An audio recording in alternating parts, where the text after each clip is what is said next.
Hello everyone. तो आज हम जो थर्मो एंड स्टैटिस्टिकल फिजिक्स में ब्लैक बॉडी रेडिएशन से टॉपिक पे, ठीक है, ब्लैक बॉडी रेडिएशन के टॉपिक पे प्रीवियस ईयर में जितने भी क्वेश्चंस आए हुए हैं वो हम आज डिस्कस करेंगे। क्योंकि अगर आप 2016 चाहे 2017 का पेपर उठा के देख लो, उसमें ब्लैक बॉडी रेडिएशन से आपको बहुत सारे क्वेश्चंस मिल जाएंगे। तो ये एक इम्पॉर्टेंट टॉपिक है मास्टर कैडर के पॉइंट ऑफ व्यू से, ठीक है। तो आज से हम एक सीरीज स्टार्ट कर रहे हैं जिसमें हम मास्टर कैडर के जितने भी प्रीवियस ईयर के क्वेश्चंस आए हुए हैं वो डिस्कस करेंगे, और साथ के साथ जो हमारे पास टॉपिक्स हैं, जैसे मैं आज पहला टॉपिक लेके आई हूँ ब्लैक बॉडी रेडिएशन, ठीक है। पहले हम थोड़ा सा टॉपिक के बारे में ब्रीफ रिव्यू देखेंगे, फिर साथ के साथ उसके सारे के सारे क्वेश्चंस करेंगे, ठीक है। तो सबसे पहले ब्लैक बॉडी रेडिएशन होती क्या है, ठीक है। ब्लैक बॉडी क्या होती है? ये एक ऐसी बॉडी होती है, ठीक है, जिसके ऊपर अगर आप जितनी भी रेडिएशन फॉल करवाओगे, ठीक है, जितनी भी रेडिएशन मीन्स किसी भी फ्रिक्वेंसी की अगर ये रेडिएशन इसके ऊपर फॉल करवाई जाए तो ये सारी की सारी अब्जॉर्व करने की कैपेबिलिटी रखती है, ठीक है। या फिर आप इसको ऐसा मान सकते हो कि ये एक हमारे पास एक स्फेरिकल बॉडी है, ठीक है, एक स्फेरिकल बॉडी है जिसके अंदर हमने ब्लैक पेंट कर दिया है, जिसके अंदर हमने ब्लैक पेंट कर दिया है, ठीक है। अब यहाँ पे हमने एक छोटा सा होल रखा है, ठीक है, बिल्कुल छोटा सा होल। तो क्या है, एक बॉडी ली, उसके अंदर ब्लैक पेंट कर दिया और एक हमने रखा है होल। अब अगर मैं इस होल से कोई भी फ्रीक्वेंसी की कोई भी वेवलेंथ की रेडिएशन यहाँ से एंटर करेगी तो वो सारी की सारी रेडिएशन को ये क्या कर सकती है, बॉडी ऑब्जॉर्ब कर सकती है, ठीक है। तो फर्स्ट चीज तो होगी कि कोई भी फ्रीक्वेंसी की रेडिएशन ये ऑब्जॉर्ब कर सकती है। सेकेंड चीज क्या है कि अगर मैं इसका थोड़ा सा टेम्परेचर इंक्रीज कर दूं, ठीक है, अगर मैं इसका थोड़ा सा टेम्परेचर इंक्रीज कर दूं तो ये सारी की सारी फ्रिक्वेंसी की रेडिएशंस को अमिट भी कर सकती है, ठीक है। अगर मैं सिस्टम का थोड़ा सा टेम्परेचर इंक्रीज कर दूं तो ये सारी की सारी फ्रिक्वेंसी की रेडिएशंस को अमिट भी कर सकती है। तो ये होती है हमारे पास ब्लैक बॉडी, ठीक है। अब ब्लैक बॉडी में कुछ लॉज हैं, ठीक है। वो लॉज हमारे पास क्या है? सबसे पहले हमारे पास आता है स्टीफन्स लॉ, ठीक है। सबसे पहले हमारे पास आता है, अगर किसी ने, ठीक है, अगर किसी ने ये 5, क्योंकि ब्लैक बॉडी में 5 लॉज हैं, अगर किसी ने ये कर लिया तो आपका कोई भी क्वेश्चन पेपर में नहीं छूटेगा अगर ब्लैक बॉडी रेडिएशन के रिलेटेड आता है, और एक क्वेश्चन आपको मिलेगा ही मिलेगा, ठीक है। तो सबसे पहले है हमारे पास स्टीफन्स लॉ। सबसे पहले है स्टीफन्स लॉ, ठीक है। अब ये स्टीफन्स लॉ है क्या? स्टीफन्स लॉ क्या है कि जो इंटेंसिटी है वो डायरेक्टली प्रोपोर्शनल होती है T⁴ के। जो हमारे पास इंटेंसिटी होती है, चाहे वो रेडिएशंस ऑब्जॉर्व हो रही हैं या फिर रेडिएशंस अमिट कर रहे हैं, ठीक है, या फिर जो रेडिएशंस अमिट की जा रही हैं, जो उसकी इंटेंसिटी है वो डायरेक्टली प्रोपोर्शनल होगी T⁴ के। अब आपके माइंड में आना चाहिए कि ये इंटेंसिटी क्या है, ठीक है। इंटेंसिटी हमारे पास होती है एनर्जी पर यूनिट एरिया। आप ना इसको ऐसे लिखो, पावर पर यूनिट एरिया, ठीक है। फिर उसको एनर्जी की टर्म में हम कन्वर्ट कर सकते हैं। तो इंटेंसिटी क्या होती है? पावर पर यूनिट एरिया। और फर्दर पावर हमारे पास क्या होती है? Energy per unit time. तो यहां से आ जाएगा एनर्जी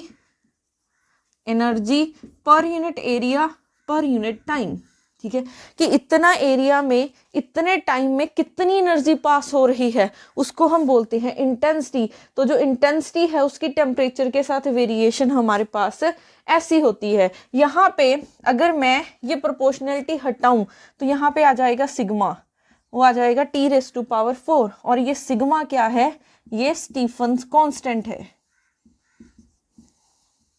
ये बहुत इंपॉर्टेंट लॉ है, ठीक है, जिसके ऊपर आपको पेपर में क्वेश्चन मिल सकते हैं, ठीक है।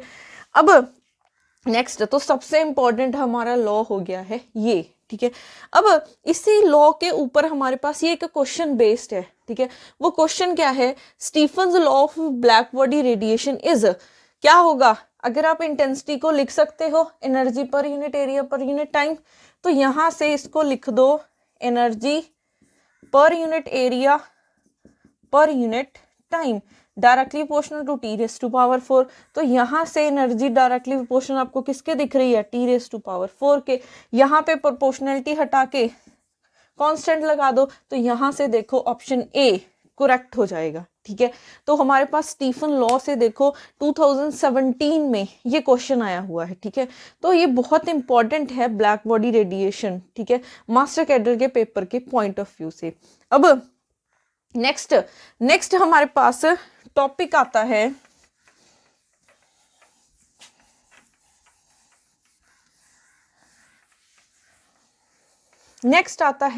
Planks distribution law. ठीक है, नेक्स्ट आता है प्लैंक्स डिस्ट्रीब्यूशन लॉ। ठीक है, प्लैंक डिस्ट्रीब्यूशन लॉ में क्या है कि जो एनर्जी डेंसिटी है, ठीक है, ये हमारे पास क्या है, एनर्जी डेंसिटी। अब एनर्जी डेंसिटी क्या होती है, एनर्जी डेंसिटी होती है एनर्जी पर यूनिट टाइम। ठीक है, अब जो ये एनर्जी डेंसिटी है ये किसके इक्वल होती है, ये होती है 8 pi H C by lambda raise to power 5 1 by E raise to power H C by lambda k B T -1।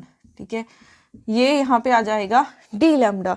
तो हमारे पास एनर्जी डेंसिटी, ठीक है, ब्लैक बॉडी रेडिएशन के लिए एनर्जी डेंसिटी की वैल्यू ये हो जाएगी। ये भी इंपॉर्टेंट फॉर्मूला है। ठीक है, अब इसमें हमारे पास क्वेश्चन कैसे पूछा जाएगा, इसमें क्वेश्चन पूछा जा सकता है कि अगर हम, ठीक है, अगर हम हाई वेवलेंथ पे देखें तो एनर्जी डेंसिटी कैसे वेरी करती है, ठीक है, वेवलेंथ के साथ, या फिर अगर हम लो वेवलेंथ पे देखें तो कैसे वेरी करती है, ऐसे क्वेश्चंस आ जाते हैं। ठीक है, या फिर हाई टेम्परेचर पे या फिर लो टेम्परेचर पे ये कैसे वेरी करती है। तो यहाँ पे देखो, चाहे हम लो टेम्परेचर पे देखें चाहे हम वेवलेंथ पे, क्योंकि मोस्टली जो क्वेश्चन आते हैं वो आते हैं वेवलेंथ पे। ठीक है, तो हम लो वेवलेंथ पे देखेंगे और हाई वेवलेंथ पे देखेंगे। ठीक है, अब यहाँ पे देखो लो वेवलेंथ पे अगर हमने देखना हो, लो वेवलेंथ मीन्स जो लैम्डा के बी टी है वो लेस होगा एच सी से। तो यहाँ से ये टर्म इसके नीचे ले जाओ तो ये बन जाएगा H C by lambda k B T, means जो H C by lambda k B T है वो बड़ा है 1 से, सॉरी हाँ बड़ा है 1 से, 1 से बड़ा है मीन्स ये वाला फैक्टर 1 से बड़ा है। तो अगर ये 1 से बड़ा है तो मैं इस 1 को निगलेक्ट कर सकती हूँ। तो अगर ये 1 निगलेक्ट होता है तो हमारे पास सिर्फ ये टर्म बचेगी। तो U lambda is equal to 8 pi H c d lambda by lambda raise to power 5 e raise to power H C by lambda k B T. ठीक है, तो यहाँ से जो यू लैम्डा है मीन्स जो एनर्जी डेंसिटी है वो डायरेक्टली प्रोपोर्शनल आ रही है लैम्डा रेस टू पावर 5 के। इसको हम बोलते हैं वेस लॉ। ठीक है, इसको बोलते हैं वेस लॉ। तो लो टेम्परेचर पे अगर आपसे पूछा जाए कि एनर्जी डेंसिटी वेवलेंथ के कैसे प्रोपोर्शनल होगी, तो कैसे प्रोपोर्शनल होगी, लैम्डा रेस टू पावर 5 के। उसके बाद हमारे पास नेक्स्ट आता है high wavelength. High wavelength means कि लैम्डा के बी टी बड़ा होगा एच सी से। अगर ये एच सी से बड़ा है इसका मतलब इसको नीचे ले जाओ, H C by lambda k B T. तो यहाँ से H C by lambda k B T हो जाएगा लेस देन 1। अगर ये लेस देन 1 है, ठीक है, अगर एक्सपोनेंशियल लेस देन 1 है, हमें पता है कि ई रेस टू पावर एक्स होता है, इसकी एक्सपोनेंशियल ओपन करो 1 प्लस एक्स स्क्वायर बाई 2। अगर हमारा एक्स लेस देन 1 है तो मैं इसको सिर्फ क्या लिख सकती हूँ, हायर वाली टर्म निगलेक्ट कर दो, 1 प्लस एक्स लिख सकती हूँ। ठीक है, तो यहाँ से हमारे पास ये वाला एक्सप्रेशन क्या बनेगा, ये बन जाएगा 8 pi H C by lambda raise to power 5 D lambda. इसको ओपन किया 1 plus H C by lambda k B T, ठीक है, -1 ये कैंसिल हुआ, यहाँ से ये ऊपर ले जाओ तो 8 pi H C by lambda raise to power 5 lambda k B T D lambda H C. तो ये कैंसिल, यहाँ से ये एक लैम्डा कैंसिल हो जाएगा, तो ये बन जाएगा हमारे पास लैम्डा रेस टू पावर 4। ठीक है, तो देखो अगर हम हाई वेवलेंथ पे देखें तो जो एनर्जी डेंसिटी है वो डायरेक्टली प्रोपोर्शनल आ रही है लैम्डा रेस टू पावर 4 के। ठीक है, तो इसको बोलते हैं रेले जीन्स लॉ। ये है रेले जीन्स लॉ।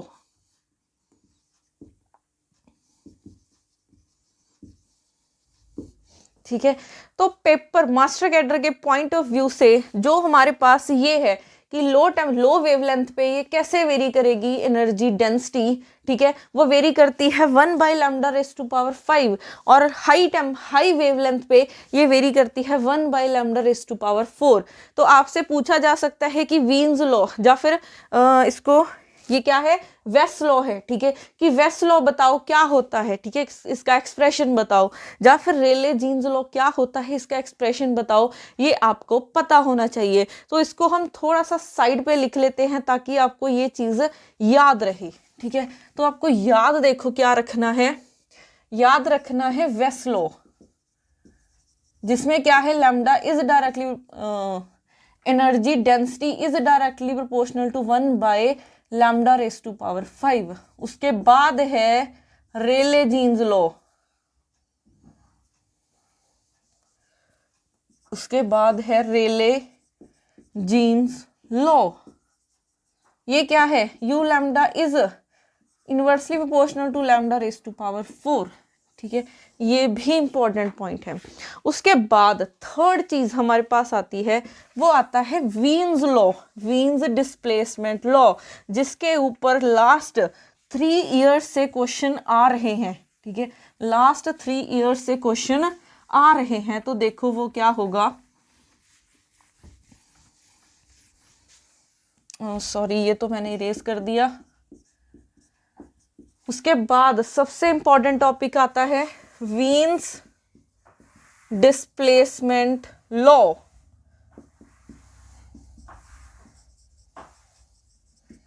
ठीक है। अब ये वीन्स डिस्प्लेसमेंट लॉ क्या बोलता है, ये बोलता है कि जो लैम्डा है वो इनवर्सली प्रोपोर्शनल होता है टेम्परेचर के, और यहाँ पे लिखा जाता है लैम्डा मैक्सिमम। अब ये लैम्डा मैक्सिमम क्या है, ठीक है, वो वैल्यू ऑफ लैम्डा जहाँ पे हमारे पास एनर्जी डेंसिटी की वैल्यू मैक्सिमम आ जाती है। तो अगर हमने एनर्जी डेंसिटी और टेम्परेचर के बीच में ग्राफ बनाना हो, ये इस तरफ टेम्परेचर है, इस तरफ एनर्जी डेंसिटी है, तो इसका ग्राफ कुछ ऐसे बनता है, ठीक है। वो वैल्यू ऑफ लैम्डा जहाँ पे एनर्जी डेंसिटी यहाँ पे मैक्सिमम है, इसको हम बोलते हैं लैम्डा m, ठीक है। तो यहाँ पे ये नहीं समझना है कि वेवलेंथ की वैल्यू मैक्सिमम है, नहीं, यहाँ पे क्या है, एनर्जी डेंसिटी की वैल्यू जहाँ पे मैक्सिमम है उस वेवलेंथ को हमने बोला है लैम्डा m। अब जो ये वैल्यू है लैम्डा m की, ये इन्वर्सली प्रोपोर्शनल है टेम्परेचर के। इसका क्या मतलब हुआ कि जैसे जैसे आप टेम्परेचर इंक्रीज करोगे ये लैम्डा m की वैल्यू डिक्रीज होनी है, ठीक है। सपोज कर लो ये T1 टेम्परेचर पे था, ठीक है, मैंने सिस्टम का टेम्परेचर इंक्रीज कर दिया, ठीक है। सिस्टम का टेम्परेचर इंक्रीज करने का क्या मतलब हुआ, सिस्टम का टेम्परेचर इंक्रीज किया मींस ये चीज इंक्रीज हुई, तो ये चीज डिक्रीज होनी है, डिक्रीज मींस अब ये इससे कम हो जाएगी, ये कुछ ऐसे बन जाएगा। एक मिनट, इसको थोड़ा सा अच्छा बनाते हैं, ये है, तो देखो ये बना, आपके पास इस तरफ टेम्परेचर था, ये सॉरी इस तरफ लैम्डा है, पहले मैंने टी लिख दिया था, एक्चुअल में इस तरफ ना वेवलेंथ है। तो ये यहाँ पहले T1 टेम्परेचर पे जो मैक्सिमम वैल्यू आ रही थी वो आ रही थी लैम्डा m1 पे, अब जो मैक्सिमम वैल्यू आ रही है लैम्डा m2 पे आ रही है, ये है T2 पे। तो हमारा T2 is greater than T1, but यहाँ पे lambda m2 is less than lambda m1। तो जैसे जैसे आपने टेम्परेचर बढ़ाया, जो आपके पास ये मैक्सिमम वैल्यू है ना, अब ये कम वेवलेंथ पे आनी स्टार्ट हो गई है, ठीक है। तो ये वीन्स डिस्प्लेसमेंट लॉ है, इसके ऊपर आपको पेपर में क्वेश्चंस मिलेंगे ही मिलेंगे, ठीक है। जैसे हम इसका एक क्वेश्चन लिख लेते हैं, ठीक है, जो कि मे भी, ठीक है, 3-4 साल में रिपीट हुआ है, तो ये इस बार आने के भी चांसेस हैं पेपर, ठीक है। तो इस क्वेश्चन को ध्यान से देखना, पहले हम एक बार क्वेश्चन लिख लेते हैं जल्दी से।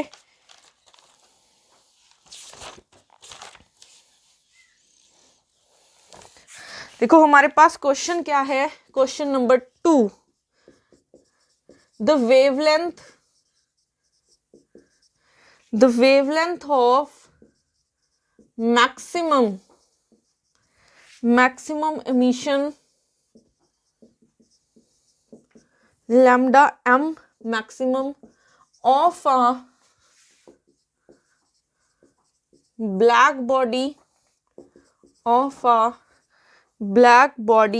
at 2897 Kelvin is mu m, means 1 mu m. The temperature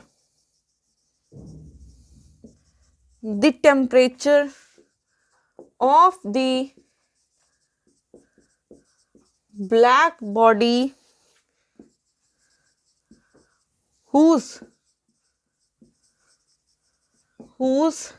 wavelength of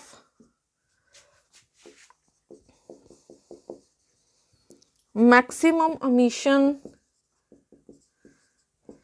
is 5000 angstrom is. तो हमारे पास देखो ऑप्शंस दे रखे हैं। ऑप्शन ए है 5794 एंगस्ट्रॉम, ऑप्शन बी है 1448, सॉरी मैं ना वेवलेंथ की यूनिट रह गई मेरे दिमाग में, केल्विन, क्योंकि टेम्परेचर फाइंड करना है ना, केल्विन है। ऑप्शन सी है 579.4 केल्विन और ऑप्शन डी है 8691 केल्विन। ठीक है, तो अब देखो उन्होंने क्या कहा है, the wavelength of maximum emission of a black body means हमें एक वैल्यू दे रखी है लैम्डा एम, दे रखा है कितना 2897 केल्विन, सॉरी वेवलेंथ हमें दे रखी है ये, ठीक है, ये दे रखी है ना 1 माइक्रोमीटर, मींस अगर हम इसको कन्वर्ट करें किसमें, मीटर में कन्वर्ट कर ले तो 10⁻⁻⁶ मीटर आ जाएगा। ठीक है, अब किस टेम्परेचर पे है, ये है T1 टेम्परेचर पे, इसको लिख लेते हैं लैम्डा m1। T1 टेम्परेचर पे है ये 2897 केल्विन पे। अब नेक्स्ट चीज क्या है, the temperature of the black body whose wavelength of maximum emission is, उन्होंने कहा है कि जब लैम्डा की वैल्यू आपकी इतनी होगी, ठीक है, तो टेम्परेचर कितना होगा ये फाइंड करना है। तो यहाँ पे हम क्या लगा सकते हैं, वेवलेंथ और टेम्परेचर में कौन सा रिलेशन अभी हमने देखा था, वीन्स डिस्प्लेसमेंट लॉ, ये 3 प्रीवियस ईयर के पेपर्स में रिपीट हुआ क्वेश्चन है, तो ये बहुत इंपॉर्टेंट टॉपिक है।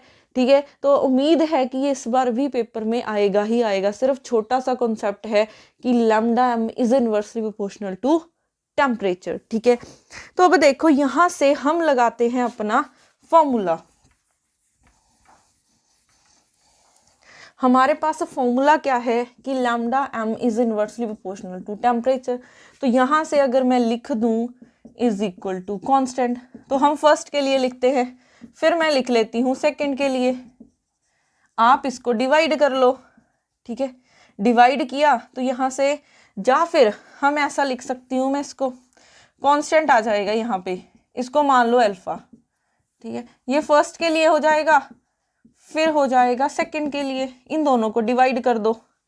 ठीक है, अगर हमने दोनों को डिवाइड किया तो ये बना alpha by T1 alpha by T2, ये कैंसिल, यहाँ से ये T2 बाई T1, T2 की वैल्यू हम निकालना चाहते हैं, T2 की वैल्यू हम निकालना चाहते हैं, तो ये इस तरफ मल्टीप्लाई कर दो, तो lambda m1 lambda m2 into T1, lambda m1 की वैल्यू कितनी है 10⁻⁻⁶ मीटर, डिवाइडेड बाय लैम्डा 2 की वैल्यू 5000 एंगस्ट्रॉम है, इसको मीटर में कन्वर्ट करो 10⁻⁻10 मीटर, इंटू T1 ये दे रखा है 2897 केल्विन, तो इसको सॉल्व करो, जो आपके पास T2 की वैल्यू आएगी वो आएगी इतनी 5794 केल्विन, तो ये आपका आंसर हो जाएगा। ठीक है।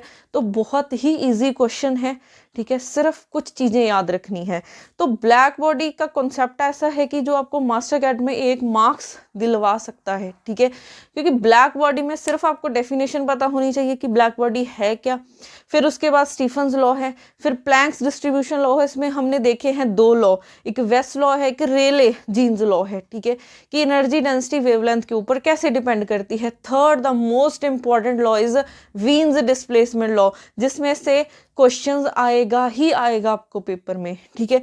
तो ब्लैक बॉडी के क्वेश्चंस को, कॉन्सेप्ट को याद जरूर रखना है, ठीक है। अब नेक्स्ट देखते हैं, कोई और क्वेश्चन ढूंढते हैं हम प्रीवियस ईयर का। आपको मैं इसके क्वेश्चंस, हमारा एक टेलीग्राम का ग्रुप बना है master cadre science and maths का, वहाँ पे भी इसकी असाइनमेंट्स डालती रहूँगी, ठीक है, क्योंकि जो क्वेश्चंस रिपीट हो रहे हैं, ठीक है, वो बहुत इंपॉर्टेंट है कि आपको करने ही करने होंगे, क्योंकि जैसे ना ये एक पैटर्न सा बनाते हैं। जैसे कई बार होता है कि ये 2016 का पेपर उठा लो, या फिर अब 2000 अभी जो 21 में पेपर हुआ था, तो उसमें जो पेपर है ना वो टोटली कंडेंस मैटर से आया हुआ था फिजिक्स का। 50 में से 26 क्वेश्चन आपको कंडेंस मैटर के मिलने थे। तो ऐसा होता है कि ये एक टॉपिक में से बहुत ही ज़्यादा क्वेश्चन डालते हैं, ठीक है। तो हमारे पास CMP में भी, CMP से भी क्वेश्चन आ चुके हैं, ठीक है, आपके पास न्यूक्लियर से भी आ चुके हैं, क्वांटम से भी, ठीक है, क्वेश्चंस आ चुके हैं। आपको 50 में से 25 क्वेश्चन एक ही सब्जेक्ट के मिलेंगे। तो ये चीज़ याद रखो, ठीक है, कि कोई कॉन्सेप्ट आप कोई सब्जेक्ट प्रिपेयर कर रहे हो ना, तो उसको अच्छे से करो, क्योंकि हो सकता है कि उसमें से ही आपको फिजिक्स का हाफ पेपर मिल जाए, ठीक है, क्योंकि 50 मार्क्स का पेपर आना है आपको साइंस में। तो अच्छे से प्रिपेयर करो, क्योंकि सारा पेपर आपको कॉन्सेप्ट बेस आना है, ठीक है। तो कॉन्सेप्ट बेस पे ज़्यादा ध्यान रखो, ठीक है।